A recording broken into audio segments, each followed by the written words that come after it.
Ladies and gentlemen, from Beaver, it's Abby Hojdila. Hi. Abby, good to see you. How we doing, girl? I'm good. How are you? We're, we're good. Probably not as good as you, but we're good. Abby, I'll start it off here. I mean, from a standpoint of what you were able to do before this play and what you've been able to do after it, you've become kind of a local legend in your area. But we're going to run this play for the people who may have not seen it prior to right now, and how crazy this play was just to set up this entire interview and to set up kind of the way your season has gone. So hang tight right now. We're going to put this play up on full screen.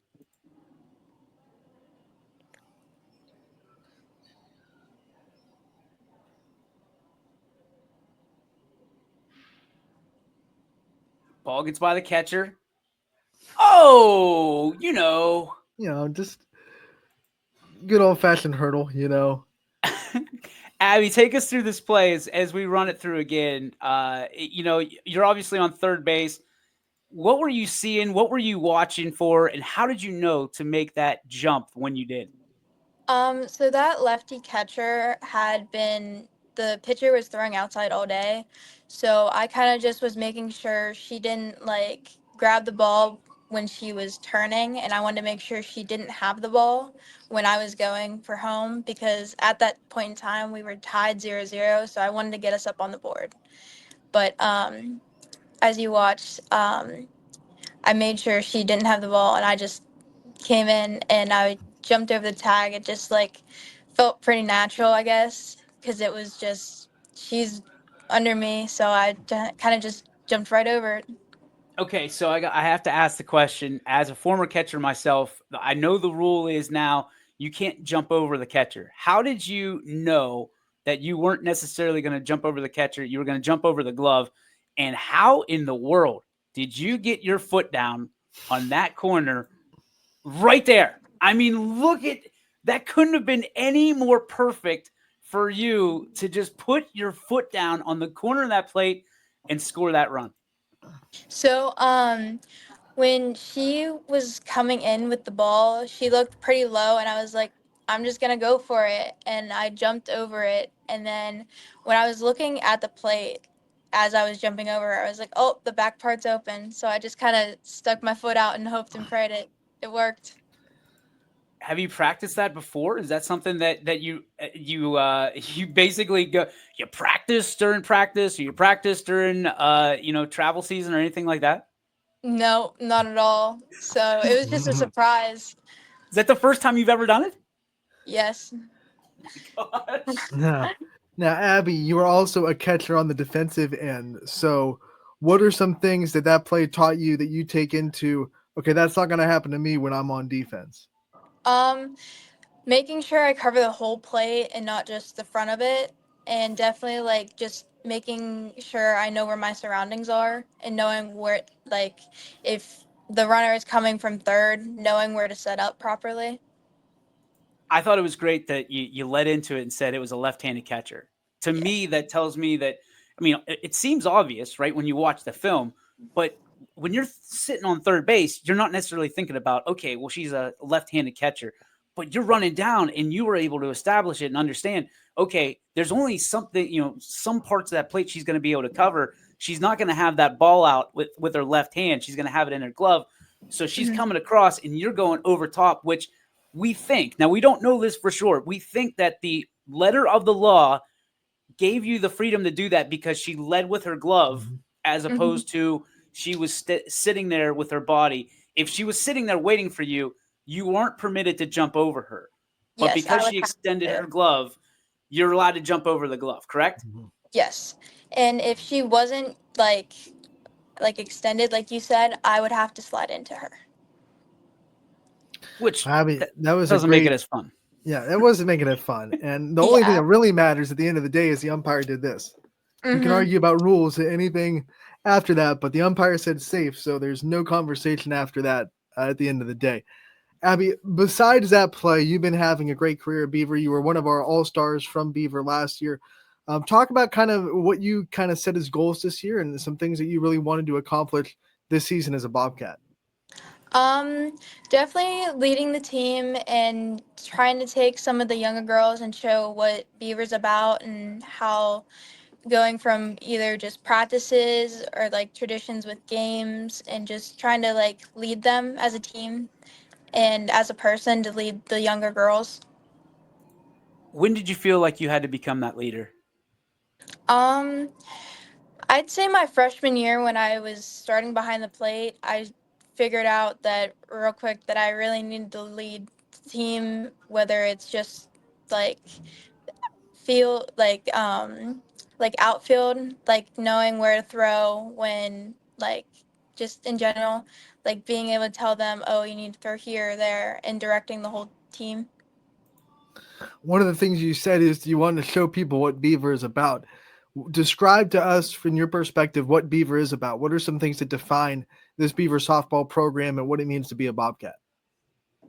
Um, I'd say being a part of the team, it's like amazing just being able to say, oh, I'm a part of Beaver softball. It's like just awesome, and it's just so fun. We make everything fun, and just having that team behind you is amazing.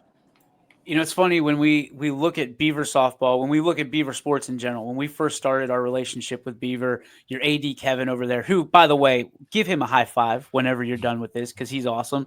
Um, it's we're trying to compare apples to apples, right? So who in Ohio represents very much like Beaver and Mohawk and vice versa.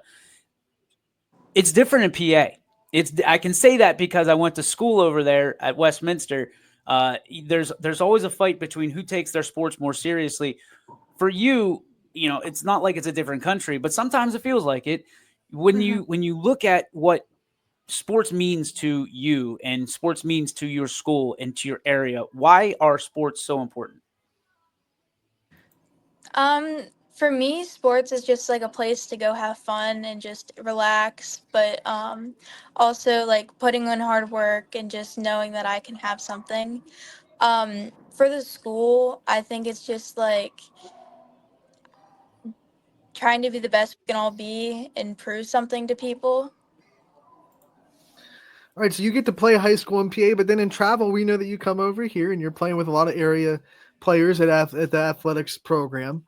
Oh Do you wow. see any style differences in Ohio travel softball compared to your high school softball in PA? Are there style differences between the two state softball games? Um, yeah, a little bit. There's not much of a difference, but there is a little bit just coming from like, especially from like travel in high school. Those are obviously different. There's different levels, so, Mm-hmm. but a little bit, but not much. So you're telling me you're on the athletics team and Mm-hmm. you don't come into our athletic studio to sit down for this awesome interview? It's the middle I of the would school miss you day, BJ. guys. No, no. I mean, I'm just joking with you, Ab. It's one of those things. Like I'm learning as we go too. I had no idea you were on athletics. I mean, for you Mhm. to, I'm assuming you train here, right? So what is that like for you to be able to come into a facility like nothing else around here and to train at a very high level? I think it's really cool just to see like all the different things that we can use with the batting cages in the field, and just it's really open. It feels like home, to be honest. It's just an amazing place. I want to know about your softball journey. Talk about kind of your start in the sport, what got you interested in it, and what made you fall in love with it. Um, so I started actually on my fourth birthday. Um, my older brother played baseball, and I grew up on the field. So watching him, I kind of was like, "Oh, I want to try this."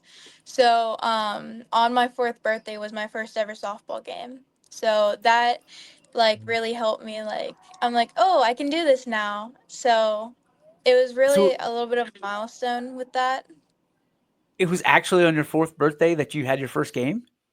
Yes, my mom was actually talking to the commissioner, and he's like, my mom was like, she really wants to play. Like, is it okay? Because you have to be like 4 to sign up. And he's like, yeah, that's okay. As long as she's 4 on her first birth or on the first game, then yeah.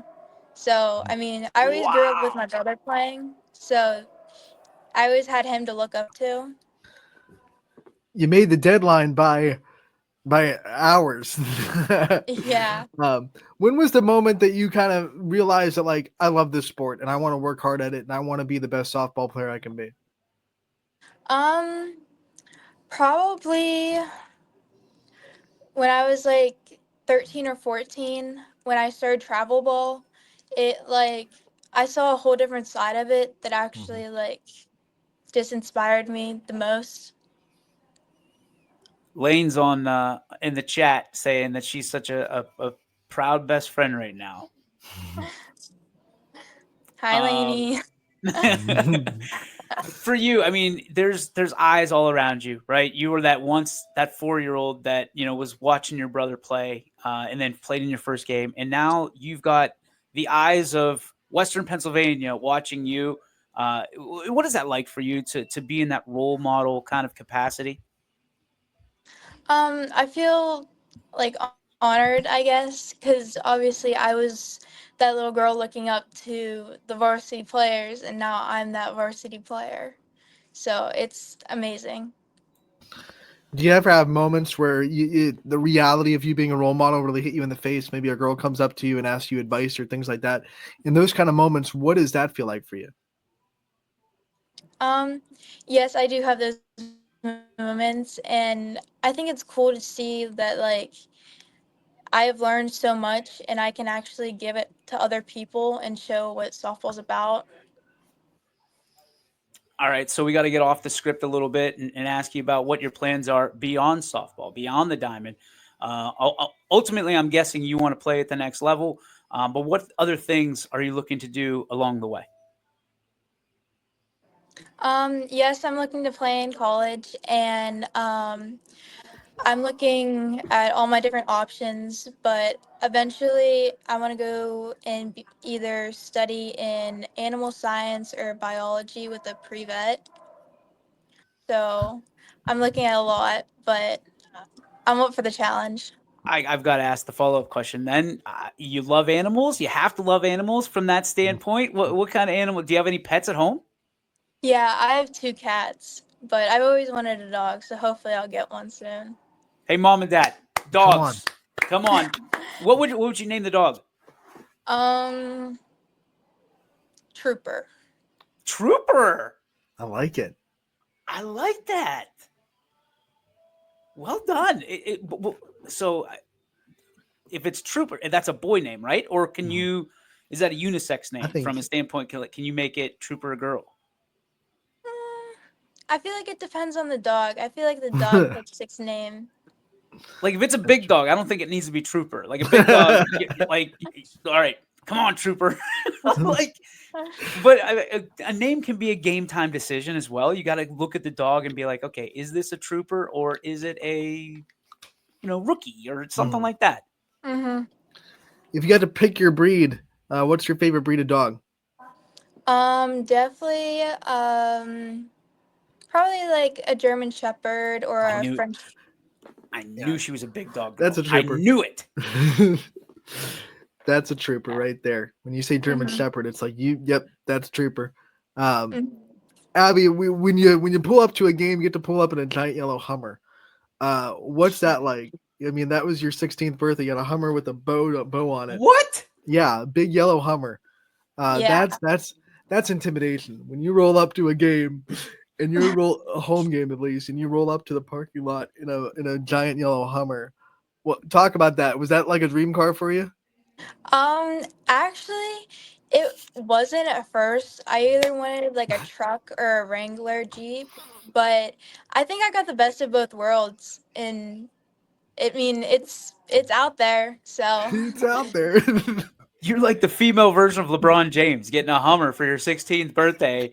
You probably don't know that story about LeBron James. That was way before your time.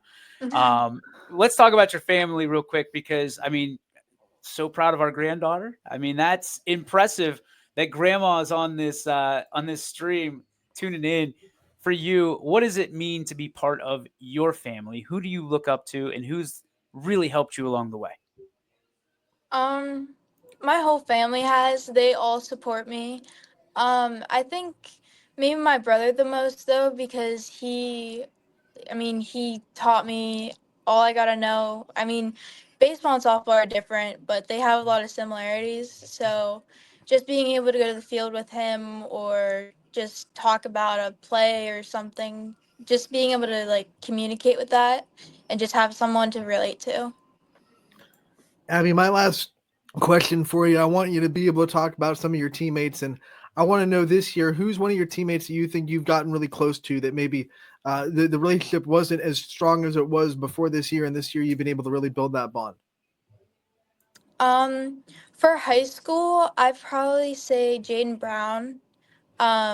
She's also a pitcher and outfielder, but we've definitely connected a lot more over the season. Abby, we can't thank you enough for taking some time out of class. Hopefully we got you out of a test or something to really be able to cash in for you. We're so happy to have you as part of the YSN family. So happy to be able to cover these wonderful plays, not just that one, but every single one seemingly has your name on it. Ladies and gentlemen, the flying Bobcat, Abby Hojdila. Thank you, Abby. Thank you.